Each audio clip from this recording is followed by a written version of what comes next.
I wish I knew these back when I started college, and well, I didn't, so it's fine. Let's just move on from it. Hi everyone, welcome back to my YouTube channel, and in today's video, I will be talking about how to prepare for a college assignment or tips and tricks that you can use to maximize your college assignment productivity. Okay, I hope that vague title made sense. These are tips that I have learned over the past few years doing a lot of college assignments. So I thought I'll impart them to you because I wish I knew these back when I started college, and well, I didn't, so it's fine. Let's just move on from it. Without further ado, let's get on with the video.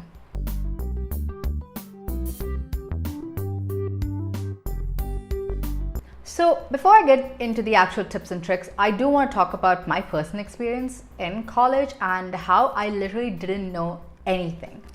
So when I joined university, I went in for my orientation day, and I thought I'd be given information, but I wasn't. They just gave my timetable and they called it a day. So I walked into my class the next day and I was super confused because I joined in and everyone in my class already were there in the university for at least a couple of months. So they knew a thing or two about how the system works, but I didn't. I was really lost. So when my first assignment rolled out, I was like, I have absolutely no idea how to do this. I don't even know what I'm doing. And I would get the worst feedback, just like syntax, grammar, academic writing not great, blah, blah, blah. And I'm just like, what the hell is all this? Like, I don't even understand this. So slowly I started figuring it out. What is actually happening and how do I even structure my assignments? So I'm going to do that in today's video. Now, the first very important tip that I have, and this is really important because a lot of people tend to neglect this entire step because they just don't think it's worth it. And that is to outline your assignment. Outlining your assignment is literally one of the most important things that you can do because it provides a framework for you. You will be able to understand what you need to do and how you need to do it, right? I'm going to give you a little bit of a tip here. It's not really a tip, it's just great journalism at its finest. The 5 W's in 1 H. Use the 5 W's in 1 H to outline your assignment. Now, this can be as rough as it can be, but outline. It's really important and it just does a world of a difference. And my hair is just not happy today, guys. Not happy today. It's just not having it. Okay. Second thing you're going to do is preliminary research. Preliminary research. Oh God, this is so hard. Basically, search up your sources. Now you have a rough outline, right? Intro, middle, body, conclusion, discussion, whatever it is. You have a very rough outline. Do a preliminary research on what you need to do to get this assignment done. This is just to get your sources ready. This is just to bookmark your sources.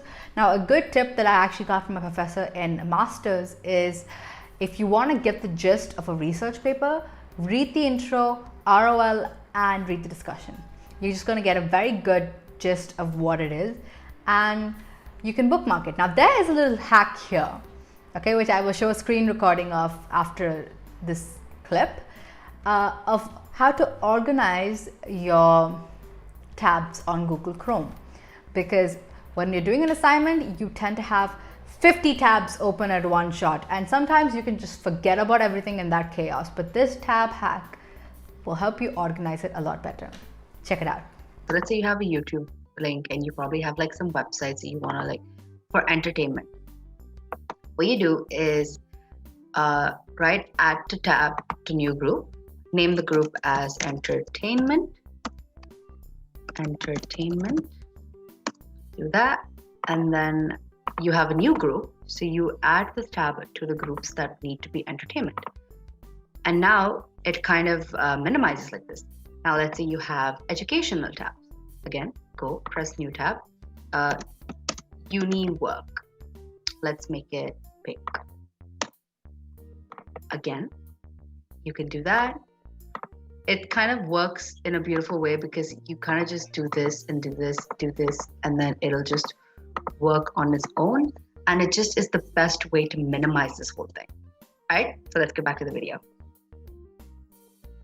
Great. Now that we have that, let's move on to the third thing you can do. The third thing you need to do is structuring your assignment. Now, this is where you get a little bit specific with your outline. So you have your outline, right? Here is where you input your sources into. Okay. Now you have all your sources. Say, okay, I can put this source information in the intro. I can put this in the conclusion. I can put this in the body paragraph 1. When you start mapping out your sources, it kind of is an easy roadmap for you to start writing. Okay. So at this stage, you just can do it on paper. You don't need to do it online. You just quickly write down the source name and do it. Now, the next thing you're going to do is the most basic thing. Start writing. Okay, now starting an assignment is one of the hardest things ever, but I'm telling you, push yourself to start. The earlier, the better. When you push yourself to start, you're going to finish it in like a jiffy. Okay, now here's another thing. Use Google Docs, and I cannot preach this enough. Use Google Docs. I hated Google Docs at the beginning because I thought the idea of somebody editing while I am editing as well is the most absurd thing ever. But Google Docs is amazing because it automatically saves everything to your drive. Now, I used to do everything on Microsoft Word, and sometimes I would forget to save because I've been working on something for like 30-40 minutes and my brain is just fried. So I would just exit and then I'll find out I lost all of that. So Google Docs is the best way to do it, and use the inbuilt citation software. Citations are super important, so use the software and input your citations in the beginning. What I used to do is I would input my citations towards the end, like I would have a full day of just doing citations. But that would mean that I would have to physically write down the names of the people when I am writing the essay. So what I suggest is input your citations and start placing it wherever you want, and then you'll have a bibliography ready towards the end. And my voice is breaking. I don't know why.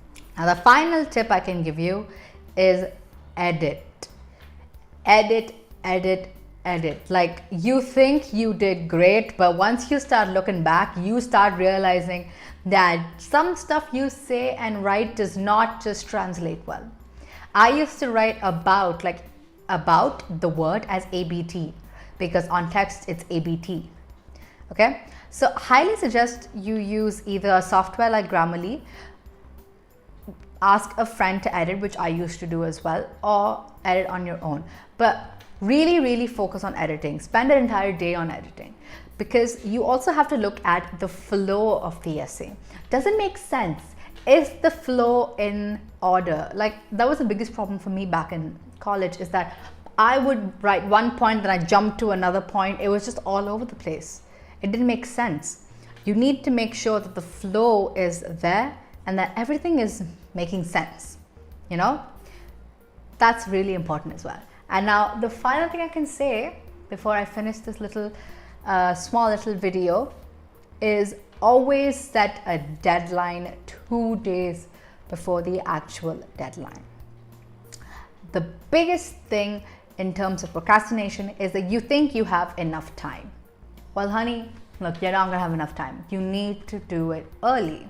So set a deadline for yourself 2 days before the actual deadline, so you can chill for the next 2 days. You don't have to worry about it. I used to always submit my assignments literally a day before the actual submission date. Sometimes maybe it didn't work out because, you know, I had to submit on that day, but majorly I would try to put it as the day before. So these are my tips on how to do a college assignment and how to prepare for a college assignment. Now, if you want me to do more detailed videos on each of these points, then do let me know. I will do that. So like this video and subscribe to my channel down below. So yes, I hope you keep loving yourself and choosing yourself every single day. And I will see you guys in my next video. Bye.